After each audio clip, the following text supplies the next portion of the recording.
Depois então de dado todos os nossos recados, convido a igreja a abrir a sua Bíblia no Evangelho segundo nos escreveu Lucas, capítulo 7. Lucas, capítulo 7. E nós continuamos hoje com a nossa série de mensagens no livro de Lucas, no Evangelho de Lucas. Se você tem acompanhado desde a primeira, a gente já deve ter feito aí umas 20, eu acho. Eu já nem sei mais, você já perdi a conta. Mas a gente tem caminhado de pouquinho em pouquinho, mas a gente tem buscado entender a mensagem do Evangelho de Lucas. Então, Lucas, capítulo 7, nós vamos ler a partir do versículo 36. Lucas 7, a partir do versículo 36. E diz assim a palavra de Deus: Convidado por um dos fariseus para jantar, Jesus foi à casa dele e reclinou-se à mesa. Ao saber que Jesus estava comendo na casa do fariseu, certa mulher daquela cidade, uma pecadora, trouxe um frasco de alabastro com perfume e se colocou atrás de Jesus aos seus pés. Chorando, começou a molhar-lhe os pés com as suas lágrimas. Depois os enxugou com os seus cabelos, beijou-os e os ungiu com o perfume. Ao ver isso, o fariseu que havia o convidado disse a si mesmo: se este homem fosse profeta, saberia quem nele está tocando e que tipo de mulher ela é, uma pecadora.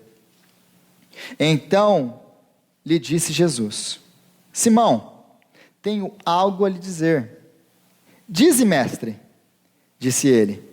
2 homens deviam a certo credor. Um lhe devia 50 denários, o outro 5 denários, o outro 50 denários. Nenhum dos dois tinha condição de lhe pagar, por isso perdoou a dívida de ambos. Qual deles o amará mais? Simão respondeu: Suponho que aquele a quem foi perdoada a dívida maior. Você julgou bem, disse Jesus. Em seguida, virou-se para a mulher e disse a Simão: Vê essa mulher? Entrei em sua casa, mas você não me deu água para lavar os pés. Ela, porém, molhou os meus pés com as suas lágrimas e os enxugou com os seus cabelos. Você não me saudou com um beijo, mas esta mulher, desde que entrei aqui, não parou de beijar os meus pés. Você não ungiu a minha cabeça com óleo, mas ela derramou perfume nos meus pés. Portanto, eu lhe digo, os muitos pecados dela lhe foram perdoados, pois ela amou muito. Mas aquele que ama pouco, foi pouco perdoado, pouco ama. Então Jesus disse a ela: os seus pecados estão perdoados. Os outros convidados começaram a perguntar: quem é este que até perdoa pecados? Jesus disse à mulher: sua fé a salvou, vá em paz. Essa é uma daquelas passagens nos evangelhos que nós lemos, e eu creio aqui que se você cresceu na igreja, ou se você já andou na igreja por algum tempo, você já escutou essa passagem. Você já leu essa história, você conhece essa história. Mas essa é uma daquelas passagens que, se você não entende o contexto do primeiro século, do que Jesus está falando, o que está acontecendo, se você não entende Israel no primeiro século, você não entende essa passagem. Porque a gente olha assim: legal, Jesus perdoou os pecados da mulher, e a gente toca o barco. Mas o que Jesus está falando aqui? Lembra daquela perguntinha que eu sempre faço todo domingo? Como que esse texto se conecta com o resto de Lucas? Como que esse texto se conecta com tudo aquilo que a gente vem falando até agora? Está falando aí de centurião, aí Jesus ressuscita o filho da viúva pobre lá, aí depois Jesus vem com João, aí o João vai lá e faz a pergunta, que foi a pergunta da semana passada, és tu ou devemos esperar outro? Aí Jesus tem que lidar com a dúvida de João, aí de repente começa essa passagem, aí Jesus vai para a casa do fariseu, perdoa pecados de uma pecadora, e aí a gente, legal, Jesus legal, né? Mas se a gente não entende o que está acontecendo aqui, a gente perde a preciosidade do que está escrito aqui para nós. E a gente só passa por cima, e a gente vai, como faz com os milagres. Jesus curou o cego, curou o aleijado, e curou o leproso, e agora cura eu também aqui, Jesus. Mas a gente não entende, a gente já passando pela palavra, muitas vezes a gente não entende. Então o que está acontecendo aqui? A gente precisa entender o que está acontecendo aqui. E algumas perguntas, talvez, que você tenha aí, você olha para esse texto, a sua pergunta é a minha pergunta, porque eu olhava para esse texto antigamente, eu pensava assim, cara, eu não sei você, mas como que funciona esse negócio de, você está jantando na sua casa com um convidado seu, de repente chega uma mulher que você não queria que estivesse lá, né, uma mulher da vida, uma prostituta, entra na sua casa, como que funciona isso?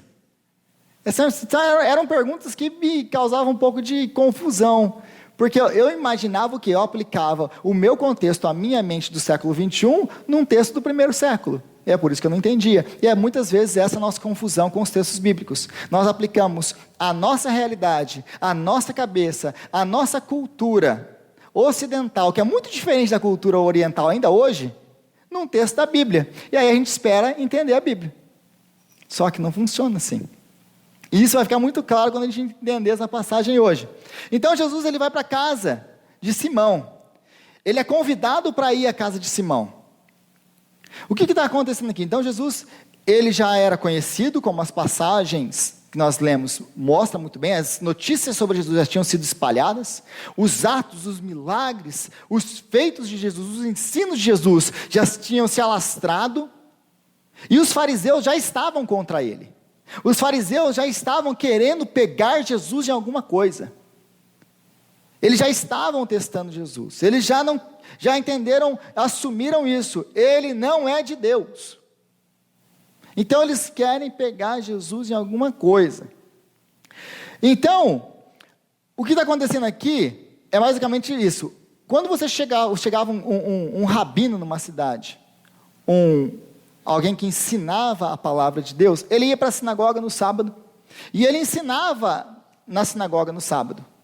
E depois que acabou, alguém daquela sinagoga vai convidar o rabino para ir para sua casa, para que eles pudessem o quê? Conversar, para que eles pudessem ter um momento juntos. Mas isso não era apenas um momento dele, daquela pessoa que convidou, e Jesus. Por exemplo, imagina que eu vou pregar em uma outra igreja, eu chego lá em uma igreja longe, eu chego lá, e a pessoa lá, o dirigente, ou o pastor mesmo daquela igreja, me convida para almoçar depois daquilo ali. Aí eu vou almoçar com ele, com a família dele, etc. A gente entende muito bem isso. Mas não é o que está acontecendo aqui. Por quê? Porque o fariseu chama Jesus. Vamos lá em casa, comer. E lembre-se que o sábado é o dia de culto para o judeu. O sábado é o dia mais importante da semana para o judeu. O sábado é o dia sagrado para o judeu.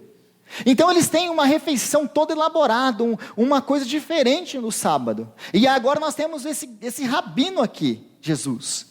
Então vou convidar ele para minha casa. E muitas das cidades pequenas, era basicamente, gente, esse convite ele era aberto para as pessoas que estavam ali. Para a cidade, para as pessoas da sinagoga. Quem ia jantar não eram as pessoas que estavam ali. Na verdade, era quase que um lugar aberto aos lados, você tinha acesso, você podia ouvir o que eles iam falar, o que eles iam fazer, mas você não interagia e você não participava da comida. Era basicamente, o que para a gente hoje, se eu posso usar essa ilustração, é um debate teológico que a gente assiste no YouTube.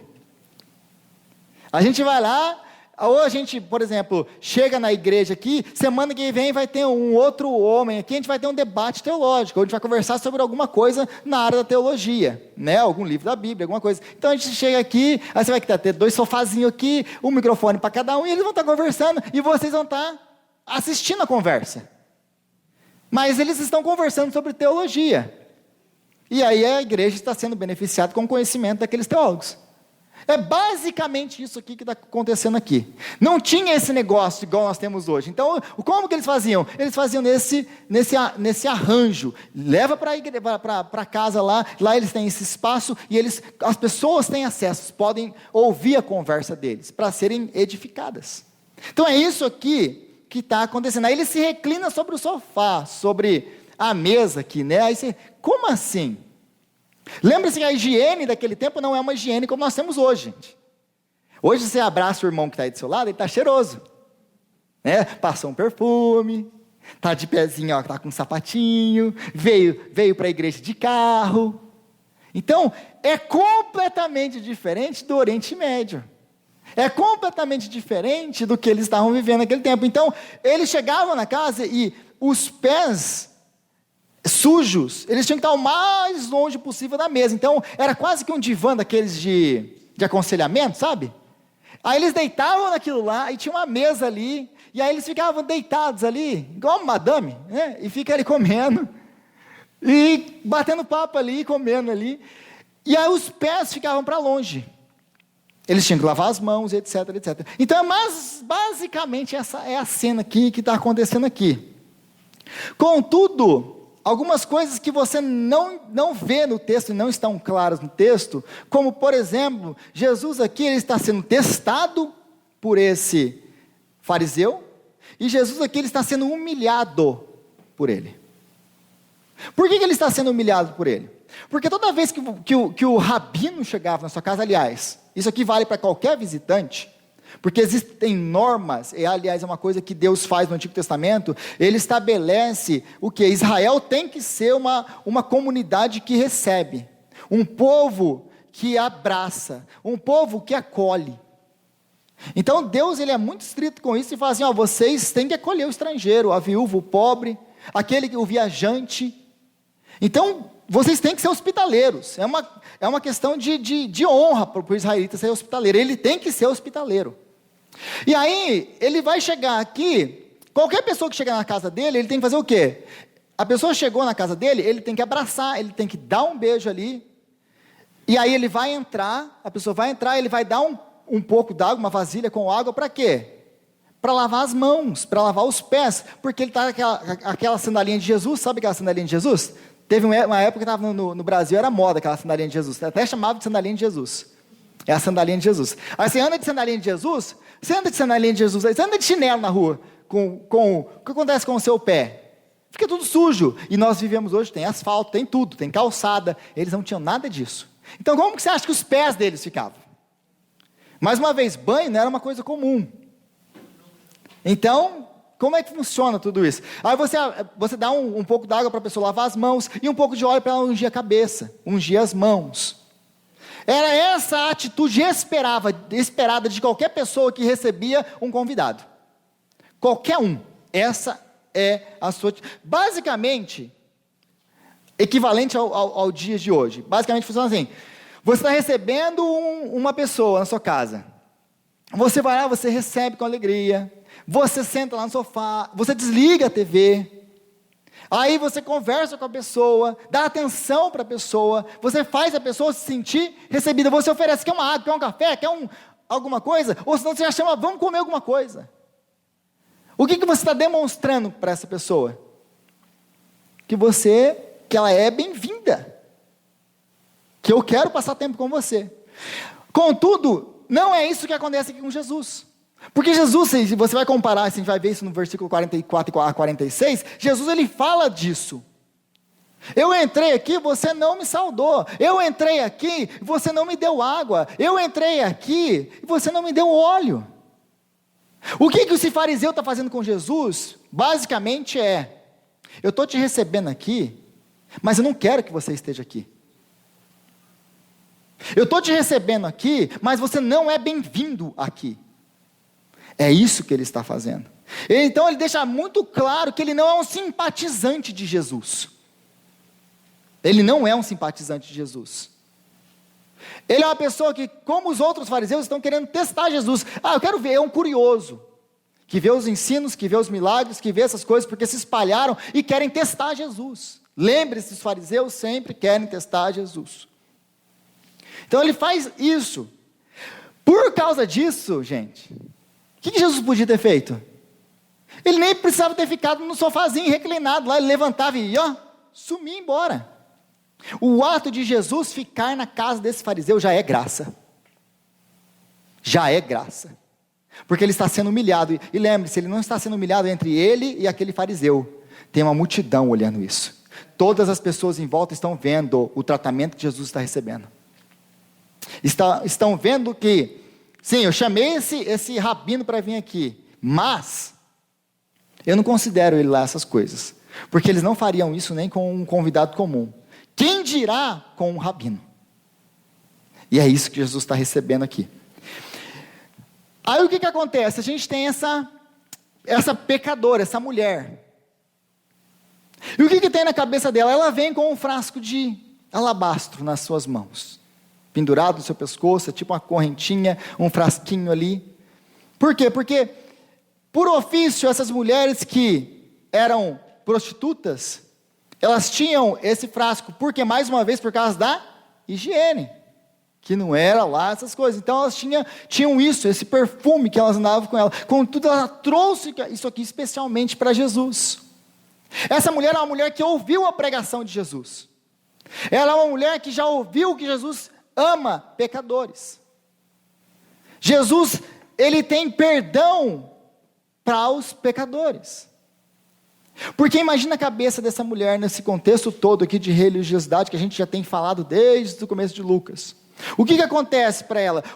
A pessoa esperava o quê de uma pessoa para se arrepender, para ser perdoado dos seus pecados? Ela era basicamente assim: você pedia perdão dos seus pecados, era uma coisa que você verbalizava, mas era uma coisa também que você fazia em ações, que você não volta mais para o seu pecado, não vou fazer mais isso, você verbaliza e você não volta, é um arrependimento genuíno. Mas em terceiro lugar, você tem que dar restituição pelo seu pecado. Você tem que pagar pelo seu pecado. Que é basicamente essa é a lógica do Antigo Testamento. Quando você pega, você vai então trazer o que? O cordeiro lá para ser imolado, para ser sacrificado, pro pagamento. Por quê? Porque o pecado demanda pagamento. Então essa mulher, ela tá bom, eu posso pedir perdão, confessar, eu posso até tentar mudar de vida mesmo, e não voltar atrás, mas como que eu vou pagar tudo que eu fiz? Nem se eu vivesse mais 10 vidas eu pagaria. Então na cabeça dessa mulher, o que ela está pensando? Para mim não tem salvação, não tem volta. Não tem o que eu possa fazer para endireitar o meu relacionamento com Deus. Então ela vem e escuta Jesus. E Jesus fala que Deus pode perdoar pecados. Que Deus está de braços abertos para perdoar pecadores.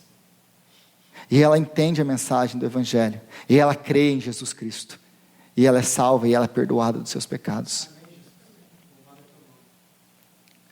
Porque para ela não tinha. Mas se Deus é esse Deus que perdoa pecados, tem esperança para mim. E aí ela entra então, e ela ouve falar que Jesus vai estar na casa do fariseu, e ela vai lá.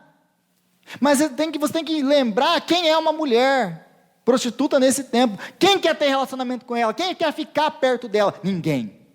Ela não é bem-vinda em lugar nenhum. Então ela está se arriscando em entrar nesse ambiente. O que essa mulher está fazendo aqui? E note que todo mundo sabia quem ela era. Todo mundo sabia quem ela era. Não é um caso que ninguém conhece. Igual hoje, você vai em alguma igreja hoje e você, vai saber o que você fez. Aí, ou você é realmente você é uma prostituta e você entra numa igreja. E todo mundo te conhece. Infelizmente, o que os olhos da igreja vão olhar é uma pecadora. Como os olhos dessa sociedade olhavam para essa mulher, uma pecadora. Olha lá, uma pecadora. E julgar. Mas, quando não conhece, chega aqui, senta, e ela estava aí perdida no meio da multidão, e ela escuta a mensagem de Deus, e ela então, ela se volta, se arrepende dos seus pecados, e é perdoada, e é salva. Então agora, ela está lá no meio, e ela trouxe alabastro para ungir a cabeça de Jesus.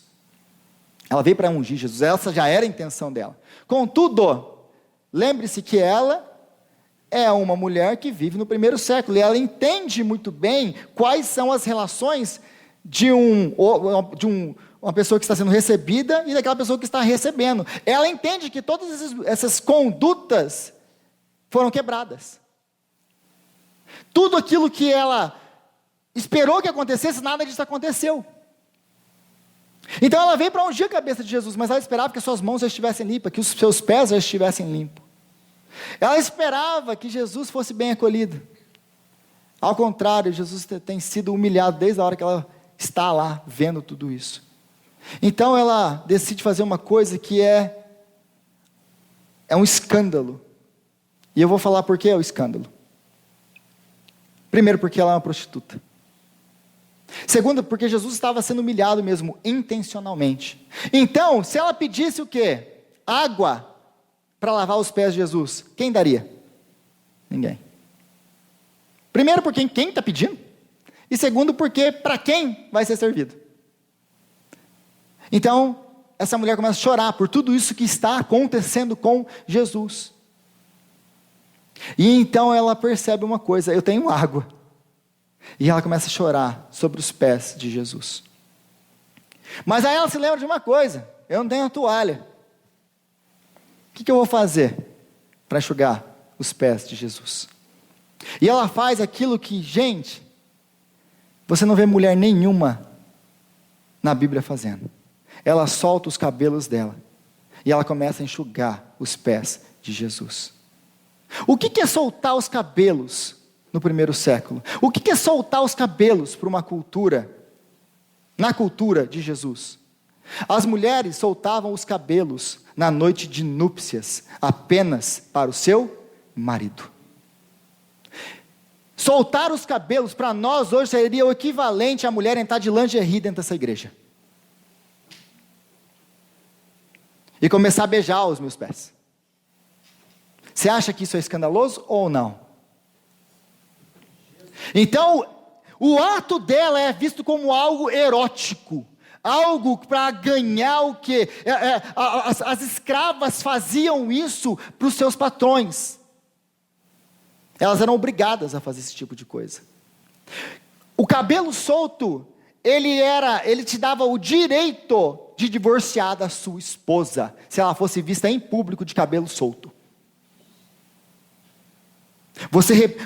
Aliás, toda vez que você repudiava uma mulher, ela tinha o direito de restituição, etc, etc. Se ela tivesse de cabelo solto, se essa fosse a acusação, ela nem direito de restituição teria. Ela vai embora, repudiada, sem direito a nada. O cabelo solto da mulher é um ultraje para eles.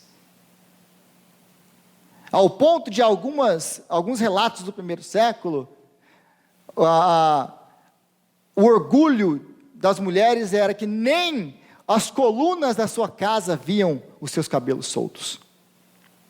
Era um orgulho para a mulher, era o jeito de mostrar castidade, santidade, devoção a Deus, devoção ao marido. Então o que essa mulher está fazendo aqui é escandaloso. É escandaloso para qualquer judeu. Mas ela não tem problema com isso.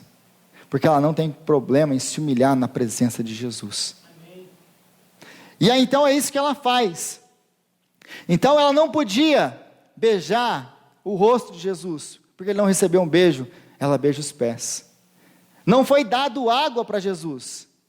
Ela vai e lava os pés. Não foi dado óleo para Jesus. Ela pega o perfume que ela trouxe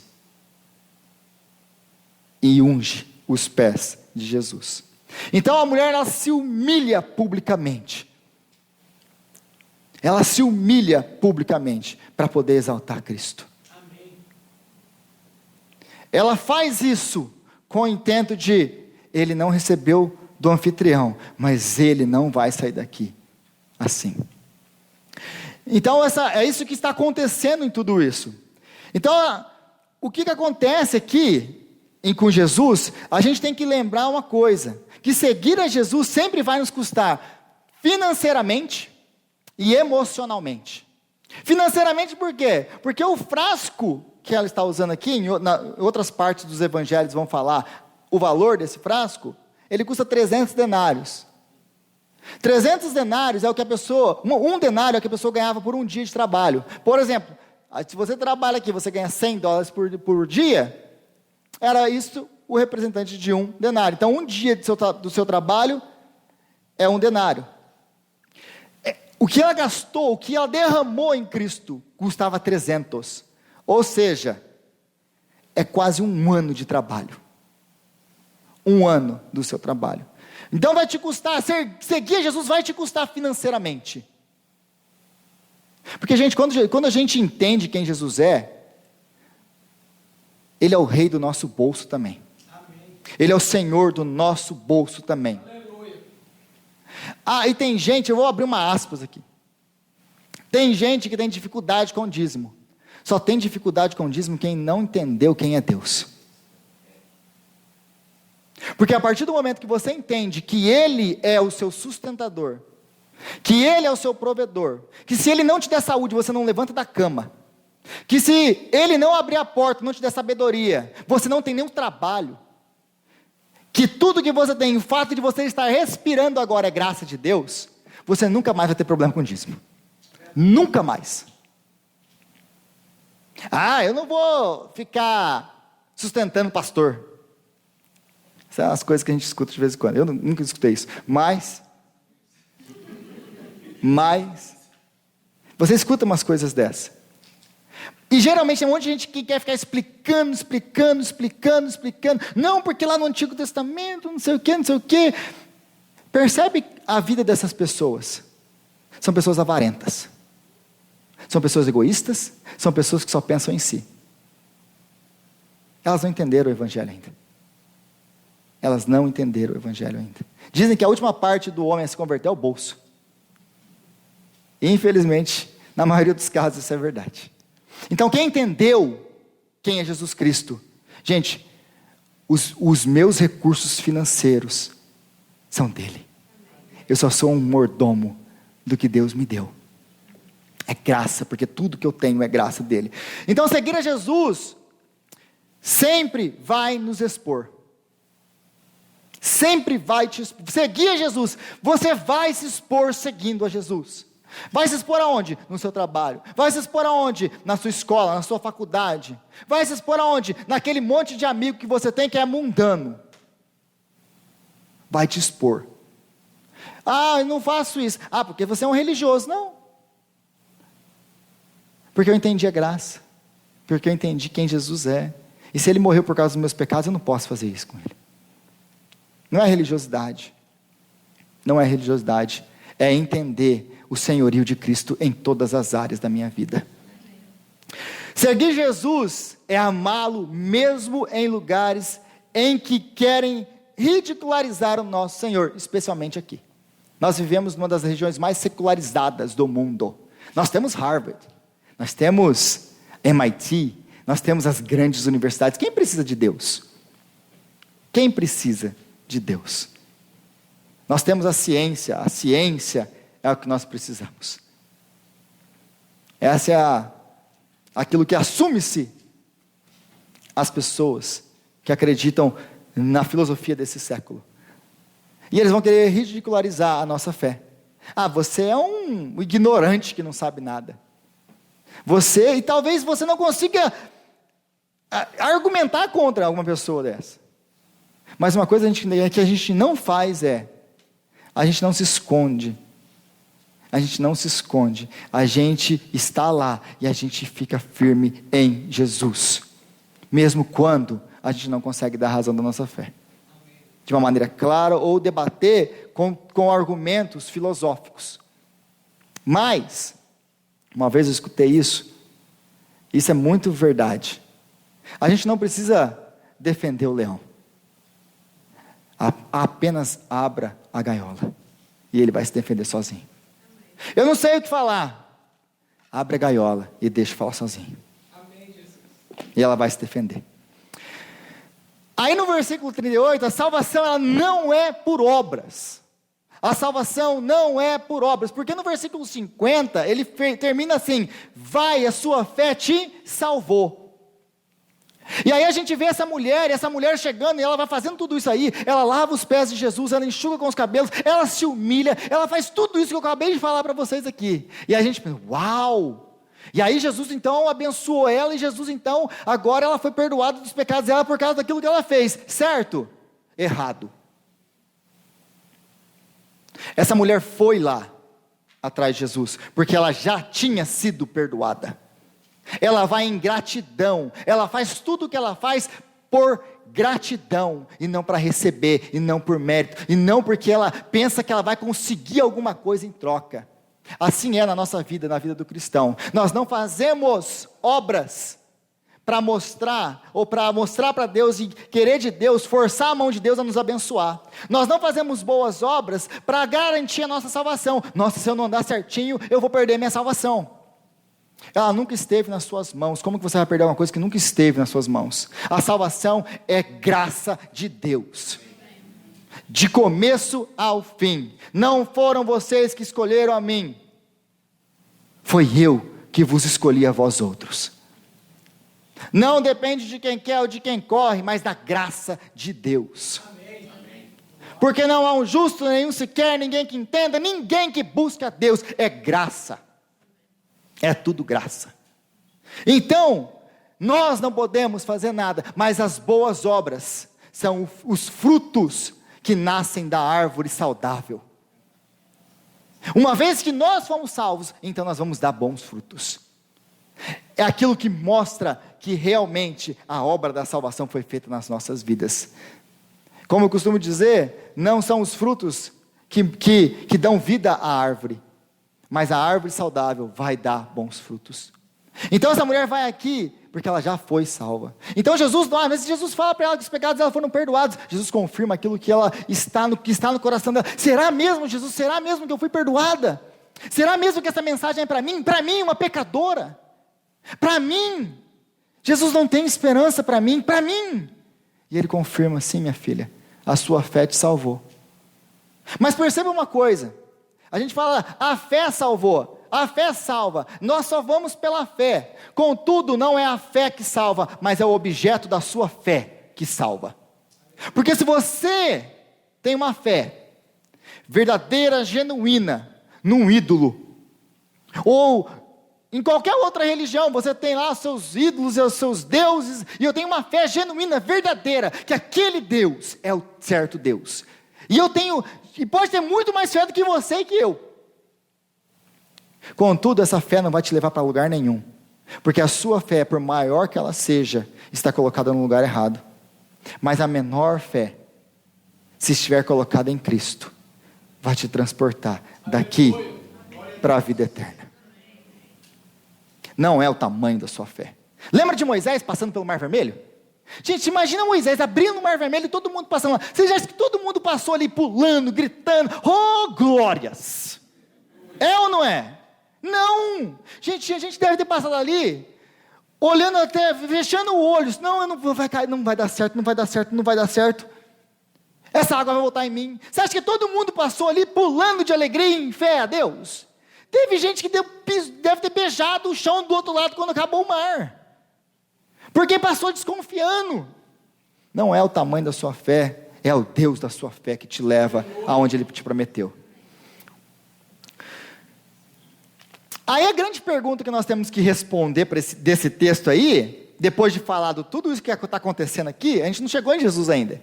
A pergunta que tem que ser feita é, como que Jesus vai responder isso aqui? Porque o exemplo que eu usei, a próxima pergunta que vocês vão fazer para mim é, como que o Rodrigo vai se explicar agora? Porque é isso que as pessoas querem saber aqui. E é isso que está na cabeça do fariseu. O que ele vai fazer? Porque se ele fosse um profeta, e aliás, se você voltar, acho que para o versículo 18 do capítulo 7, se eu não me engano, depois que Jesus ressuscita o filho da mulher, o que eles falam que Jesus é? Um grande profeta. Mas a pergunta de todo esse texto aqui é, do capítulo 7 todo, quem é Jesus? Quem é esse quem é esse? E aí começam a ser apresentados o quê? Respostas. E aí no versículo 18 nós temos aí, um grande profeta, Deus agiu no nosso meio, um grande profeta está no nosso meio. Um grande profeta? Então esse ruído chegou no ouvido do fariseu, um grande profeta está no nosso meio. Agora, o que ele fala para Jesus? Se fosse um profeta, ele sabia quem estava tocando nele. Nem profeta é. Quem dirá rabino, quem dirá mestre, quem dirá professor, um charlatão. Nem profeta é esse daí. Porque se soubesse, sabia que essa aí é uma pecadora. Aí Jesus, sendo Jesus, gracioso, misericordioso, ele vai tratar com misericórdia com ele. Então qual que é a resposta de Jesus a todas essas críticas que não foram ditas, mas foram pensadas por todas as pessoas? Porque o único que está dando exemplo, o Lucas está falando do fariseu, mas essa é a pergunta de todos eles. Essa aqui é aquilo que assume-se todo mundo que está ao redor ali vendo aquilo. Esse aí não é nada. Porque se soubesse, não estava fazendo isso. A pergunta então é, Jesus ele vai rejeitar essa mulher, e ele vai exortar ela, e vai mandar ela embora, para manter a sua boa pose, como bom mestre, como um profeta, como um homem santo, como um homem digno de Deus, porque as mulheres, gente, não podiam nem falar com os homens. Mulher não pode falar com o homem, era proibido. Essa mulher não apenas fala com Jesus, não, essa mulher toca em Jesus, essa mulher solta os cabelos para Jesus. É isso que ela está fazendo. Então o que Jesus vai fazer? Repreender, mandar embora? Porque bastava ele estalar o dedo, que essa mulher era jogada para fora, se não fosse apedrejada e morta. Ou Jesus vai aceitar o que ela fez, e aceitando o que ela fez, ele aceita todos os títulos que já deram para ele. E a desconfiança, porque imagina, não, se essa mulher está fazendo isso com ele aqui em público, de onde que ele conhece essa mulher? Esse daí, esse é o profeta. Você consegue entender a gravidade do que esse texto está te ensinando?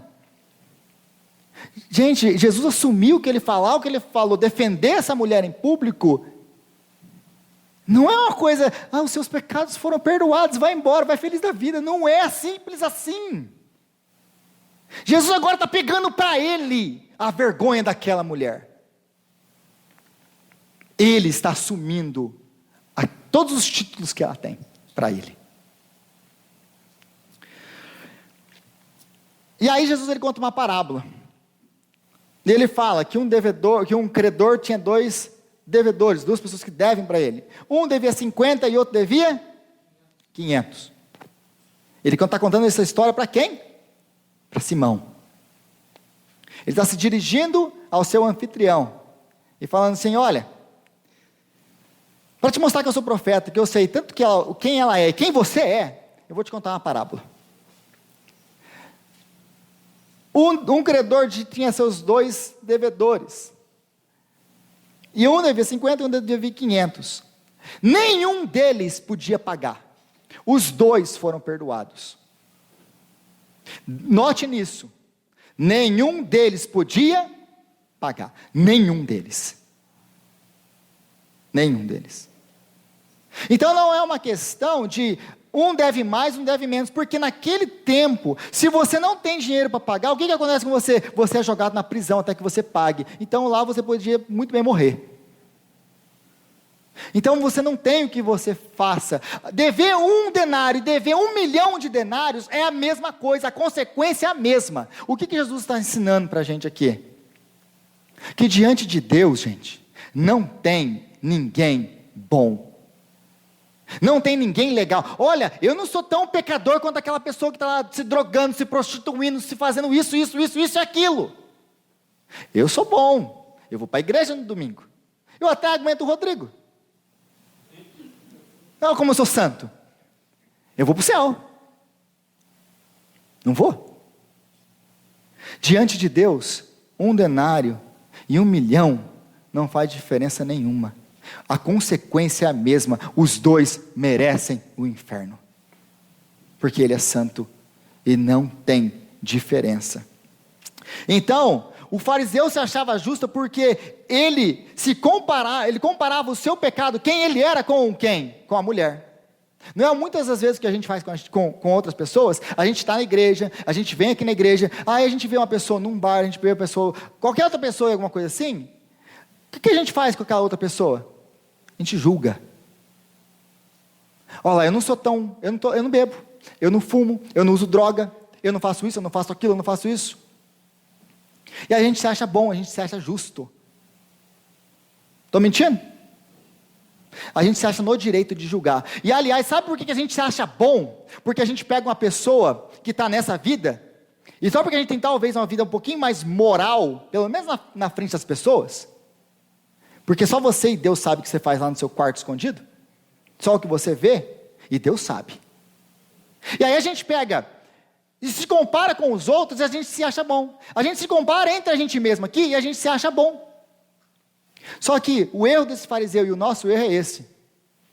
A nossa base de comparação não é o nosso irmão da igreja. A nossa base de comparação não é a pessoa lá fora do mundo. A nossa base de comparação é Cristo. Ele é o modelo. Alguém se qualifica? Quem é você diante de Cristo? Aí você viu que a figura muda. Porque é o mesmo que dizer que eu estou muito mais perto do sol do que vocês, porque eu estou em cima desse degrau aqui. Qual que é a diferença desse degrau e vocês, o sol, e eu? Tem alguma diferença? Não. É exatamente isso que Jesus está ensinando aqui. 50, 500, 1 milhão não faz diferença nenhuma. Porque a base não é o irmão do seu lado, a base sou eu. Então nós não se comparamos com os outros, nós nos comparamos com Cristo. E isso vai nos trazer humildade. E vai colocar a gente no nosso lugar. Aí a gente vai parar de julgar os outros. Porque a gente vai lembrar que nós somos miseráveis pecadores, salvos pela grande graça de Deus. Aí eu vou olhar para o meu irmão, eu vou conseguir abraçar ele. Eu vou parar de ficar, eu não posso ir lá porque são um bando de pecadores. Não, eu vou lá para mostrar a luz de Cristo. E ser diferente lá. E parar de julgar os outros. Aliás, gente, a Bíblia nunca manda a gente julgar os de fora. É sempre os de dentro da igreja. Então, quem ama mais, Simão? Quem ama mais? E gente, ele está sendo sarcástico aqui, Simão. Fala aí, mestrezinho.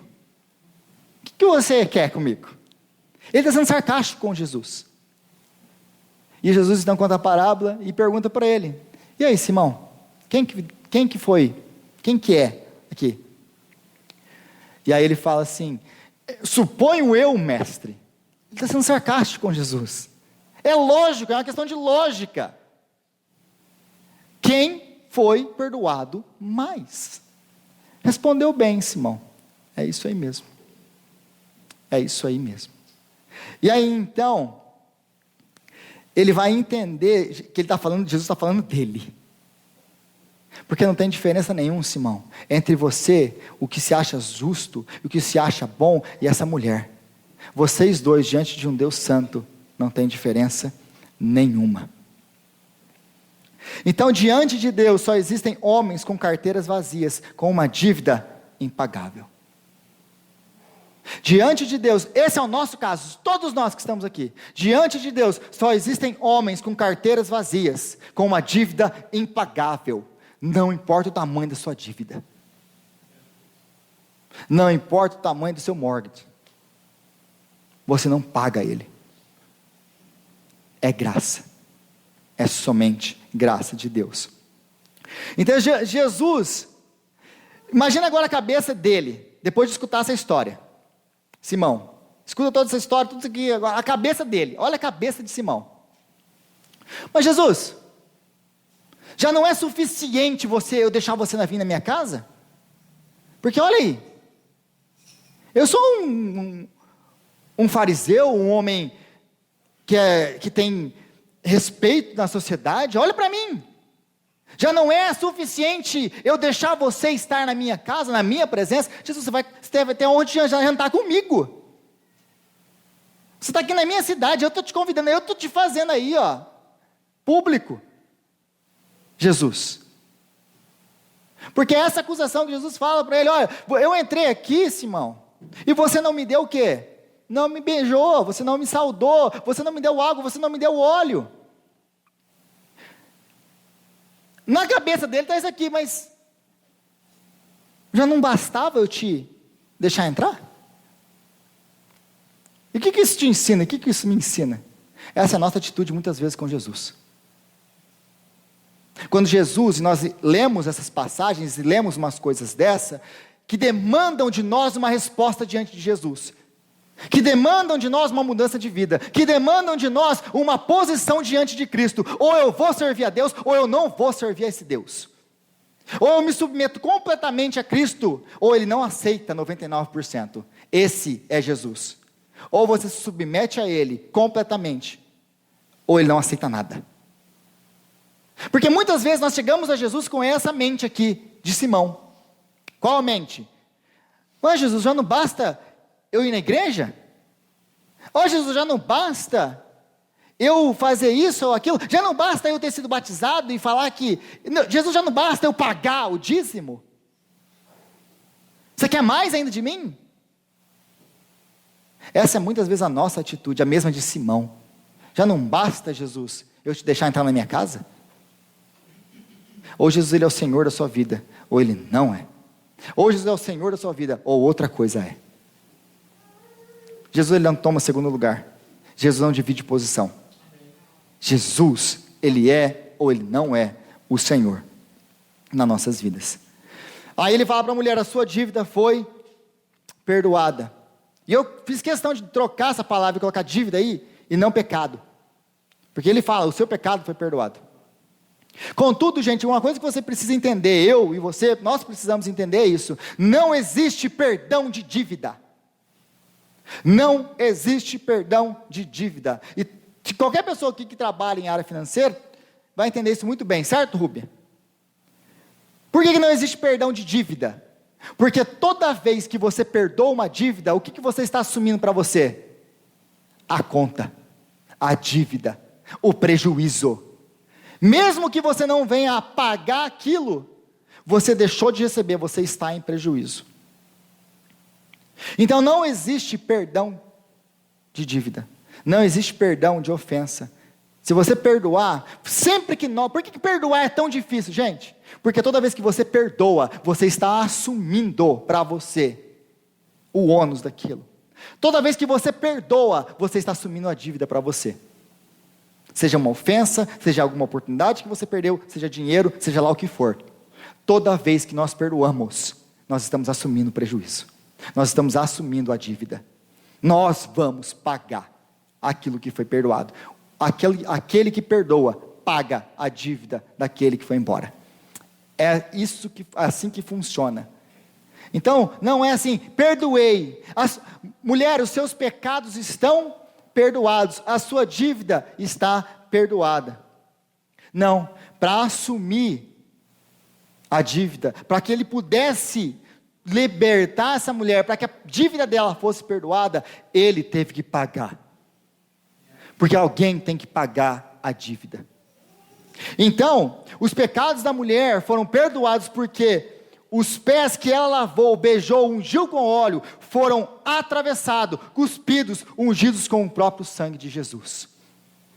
Os pés que ela tratou com carinho, foram os pés que foram atravessados para que a dívida dela fosse paga.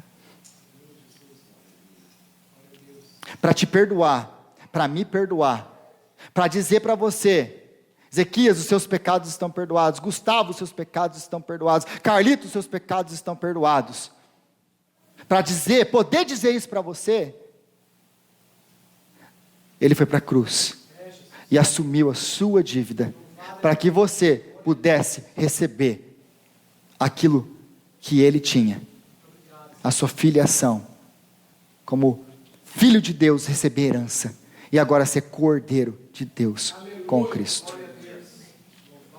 Então quem é esse, para finalizar? Quem é esse?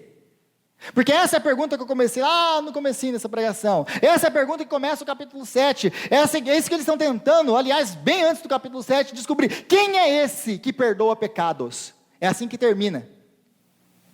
Porque todo esse texto, se você voltar lá para o centurião, essa é a pergunta que eles têm: quem é esse? Quem é esse que controla até o mundo espiritual? Quem é esse que pode ressuscitar mortos? Que é o filho da viúva. Quem é esse que faz milagres? Quem é esse que faz tudo o que ele faz? Quem é esse que ele desfaz o efeito do pecado na vida das pessoas? Que é os milagres que ele faz para mostrar para João que ele é o Messias. Quem é esse que pode reverter o efeito do pecado na vida das pessoas? Quem é esse? É essa pergunta que Lucas quer que você responda depois de ter visto tudo isso. Quem é esse? Este é o Messias, este é o Senhor, este é aquele, o único que pode perdoar pecados e transformar vidas. Esse é Jesus. Senhor, nós te agradecemos pela sua palavra, te louvamos, ó Deus, porque o Senhor assumiu a nossa dívida, e a única razão de nós estarmos aqui essa noite, é porque o Senhor assumiu a nossa dívida. Obrigado pela sua graça, obrigado pelo seu perdão, obrigado por transformar as nossas vidas, obrigado porque nós éramos como essa pecadora, indignos, mas o Senhor um dia olhou para nós, e disse: vá em paz, os seus pecados foram perdoados, a sua fé te salvou. Obrigado, Jesus, por agir em nós, nós te louvamos, nós te agradecemos, nós te bendizemos, nós te adoramos, Jesus. E nós oramos em teu nome. Amém.